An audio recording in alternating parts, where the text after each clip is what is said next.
At 5:30 p.m. on the 17th of May 1974, 3 car bombs ripped through the heart of Dublin City. 90 minutes later, another exploded in Monaghan town. 34 people were killed and another 300 were severely injured.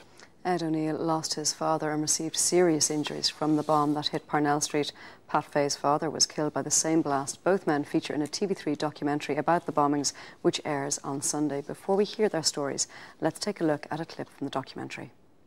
They never got justice for it, you know. It was forgotten about, you know, and, you know, really at the end of the day, we are the forgotten people, you know. If you were to ask a 30-year-old young man or young girl in Dublin today about the Dublin and Monaghan bombings, they wouldn't know nothing about it. We haven't been able to get closure as yet, but I do believe in the end, I think we shall succeed. And in all those years, we've never had answers, never had official answers. And what we're left with is a legacy of wonder, of suspicion, a knowledge that something really vile, something really foul occurred that day in Dublin and Monaghan. Ed and Pat, good morning to you and thank you very much for joining us. Good morning. Ed, I'm going to come to you first. You were with your father and your brother on the day. You were only 5. You were coming out of a barber's in Parnell Street. I know it can't be easy to talk about it, but do you mind taking us back and telling us exactly what you remember? Because you were only small, but you do remember it vividly. Oh, absolutely vividly. Coming from the barber's, being swung by my father by his left hand.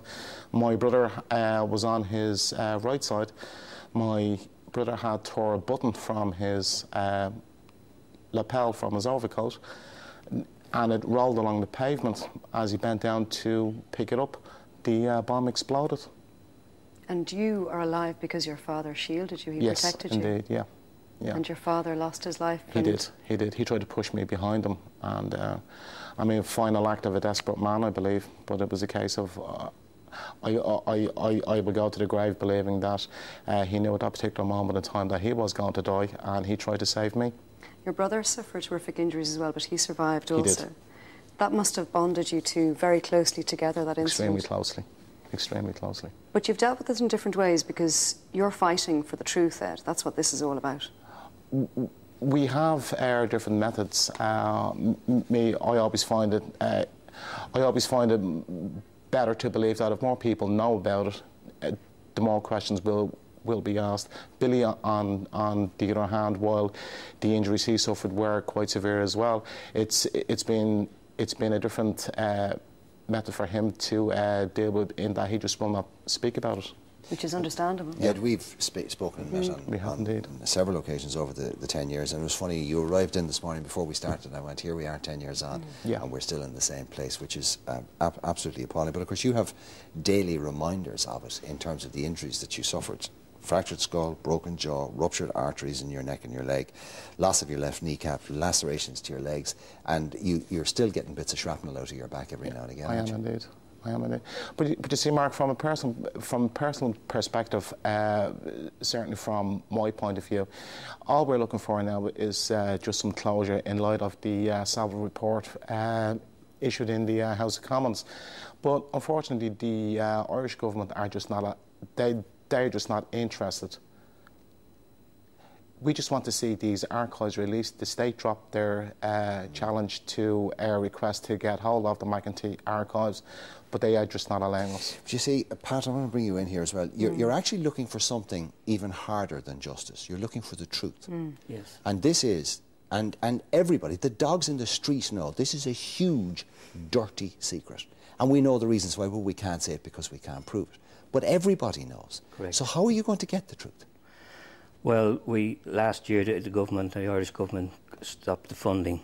We are now made applications to the north of Ireland, to different organisations up there for funding, which is in progress at the moment, and we'll know in the middle of July whether we've got the funding from one of the groups up the north. In fact, the British are more helpful than our own Irish. Isn't that one of the cruelest of ironies? It is. It is. That is the thing that really drives you forward. You know, as Ed says, he's covered quite everything that we're all on the same par on. Is that we just can't give in, because it's just we just cannot give in now, because... You were in England when it happened. I was, yeah. And sometimes I wonder, would it have been better to have been caught up in it, or when I say better, but was it worse being at that remove, not knowing what was happening, having to come home, and you had to go and identify your father, which wouldn't have been good under any circumstances, but was appalling. No, that was something I had to bottle up for a long time, because that was not nice. And that's something you still can't talk openly with your mother about? No, she wouldn't. I couldn't, no, I couldn't. She's very frail, she's just 86, and every day I look at her, I just think, the sooner the better that we get some sort of closure before she passes away. So, no, I couldn't for a long time. The fact I was living in England sort of kept me, I didn't focus on anything, I had it shut off. But I came back 13 years ago, and it was like it happened yesterday. And that's the way it's hit me. Having something bottled up, and I've only in the last couple of years been able to speak openly about what I saw on the following day when I arrived. I can see how hard it is for you now, Pat, yeah, even talking about I know. it. Just coming along this morning, thinking about it, you know, just presses a button. For all of the understandable reasons, and thank you for doing that. What would it mean to you to get the truth? I believe in. I'd just be over the moon. Just to get the truth, to get closure for them, just to let us close, to let us have some peace.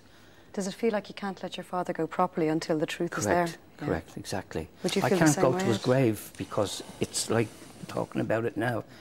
You know, so this is one of the ways that by not saying anything, by having it all inside, I should have gotten it out years ago.